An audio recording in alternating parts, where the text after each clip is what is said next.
आणि यानंतर एक ब्रेकिंग न्यूज आपण पाहणार आहोत। बातमी पुण्यातली आहे। पुण्यामध्ये एक मोठा अपघात झालेला आहे। एका कंटेनरने 3 जणांना चिरडलंय, ज्यामध्ये एकाचा मृत्यू झाल्याची माहिती मिळतेय।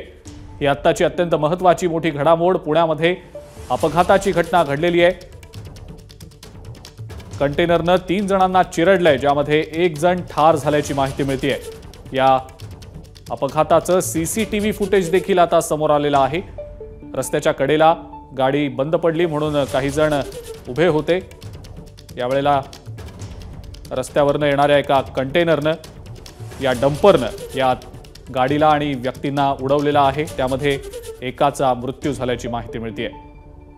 मिकी घई आपले प्रतिनिधी या संदर्भातली अधिक माहिती आपल्याला देत आहेत। मिकी, अजिंक्य, जर आपण बघितलं तर सीसीटीव्ही फुटेजमध्ये ज्या पद्धतीने हा अपघात घडलेला आहे, अतिशय जोरदार धडक या ट्रकने या ठिकाणी दिलेली आहे। जर आपण बघितलं तर 4 मित्र हे एकत्र अक्कलकोट या ठिकाणी देवाच्या दर्शनासाठी निघाले होते।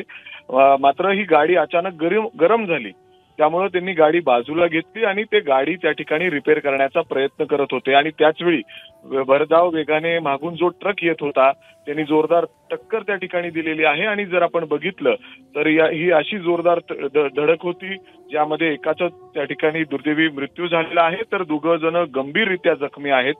जखमींवर जवळच्या रुग्णालयामध्ये उपचार सुरू आहेत। मात्र जर आपण बघितलं तर ट्रक ड्रायव्हरला तो ट्रक कंट्रोल देखील झाला नाही। अशा पद्धतीने तो वेगाने पुढे आला आणि उभी असलेली रस्त्याच्या बाजूला ही जी कार आहे त्याला अशा पद्धतीने त्यांनी उडवलेलं आहे। पोलिसांनी यामध्ये आता गुन्हा दाखल केलेला आहे आणि ट्रक चालकाला ताब्यात घेतलेला आहे। ट्रक चालक देखील जखमी आहे। मात्र जर आपण हा अपघात बघितला तर पूर्णपणे चूक ही ट्रक ड्रायव्हरची यामध्ये दिसून येते। ठीक आहे मिकी, धन्यवाद। सविस्तर माहिती आपण दिली त्याबद्दल। एबीपी माझा, उघडा डोळे बघा नीट।